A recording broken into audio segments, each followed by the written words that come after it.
पाकिस्तान की सरहद पर नापाक हरकत जारी। 11वें दिन भी सीजफायर का किया उल्लंघन। एलओसी से सटे इलाकों में की गोलीबारी। कुपवाड़ा, पुंछ, राजौरी, अखनूर और नौशेरा में पाकिस्तान ने की फायरिंग। भारतीय सेना ने दिया मुंहतोड़ जवाब।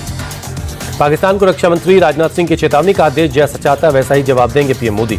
राजनाथ सिंह बोले, रक्षा मंत्री होने के नाते सुरक्षा, बॉर्डर की सुरक्षा मेरी जिम्मेदारी। देश की तरफ आंख उठाकर देखने वालों को मुंहतोड़ जवाब मिलेगा। आज जापान के रक्षा मंत्री से मिलेंगे राजनाथ सिंह। करेंगे द्विपक्षीय बैठक। रक्षा सहयोग को और बढ़ाने पर होगी बातचीत। भारत पाकिस्तान तनाव के बीच फिरोजपुर कैंट एरिया में ब्लैकआउट रिहर्सल हुई। रात 9 से 9:30 बजे तक पूरी तरह से ब्लैकआउट रहा। मौजूदा युद्ध के खतरों को देखते हुए किया गया ब्लैकआउट। इस दौरान आसपास के सभी इलाकों में पुलिस बल तैनात रहा। पाकिस्तानी साजिश को नाकाम करने के लिए सेना अलर्ट। गुलमर्ग में भारी बर्फबारी के बीच जवान कर रहे हैं पेट्रोलिंग।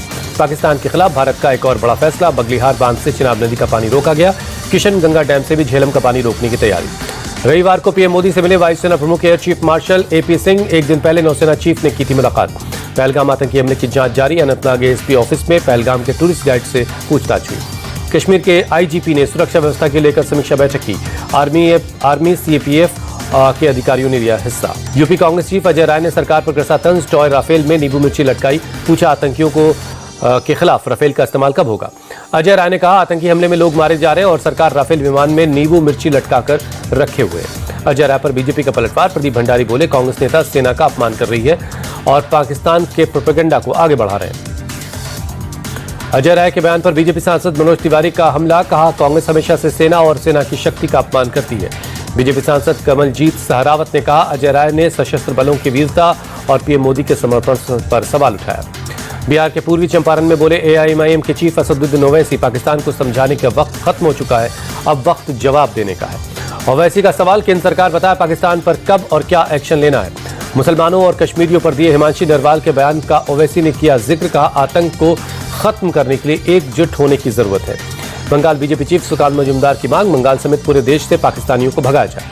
पहलगाम हमले में मारे गए नेवी लेफ्टिनेंट विनय नरवाल को दी गई श्रद्धांजलि। मंगल सेन ऑडिटोरियम में आयोजित प्रोग्राम में उनकी पत्नी भी शामिल हुई। लोकसभा में अपने भाई को याद कर भावुक हुई सृष्टि नरवाल। कहा, जिस भाई ने मुझे पटाखों के शोर से बचाकर रखा, उसके अंतिम सलामी की गूंज भी आज मेरे कामों में गूंजती है।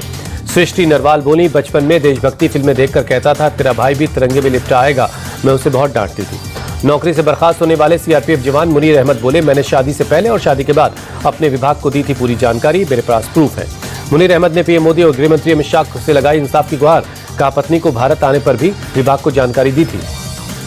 चार मीनार के पास बीजेपी कार्यकर्ताओं का प्रोटेस्ट। पाकिस्तानियों को उनके देश भेजने की मांग की। बीजेपी नेता उमा महेंद्र की मांग, ओवैसी और तेलंगाना सरकार डोर टू डोर जाकर पाकिस्तानियों का पता लगाए, उन्हें वापस भेजे। गुजरात के गृह मंत्री हर्ष सांघवी का बयान, पकड़े गए ज्यादातर बांग्लादेशियों के पास बंगाल सरकार के कागजात मिले। असम के सीएम हिमंता बिस्वा शर्मा बोले, कांग्रेस नेता गौरव गोगोई मेरे लिए एक अपराधी हैं, उन्हें पाकिस्तान से कनेक्शन पर जवाब देना चाहिए।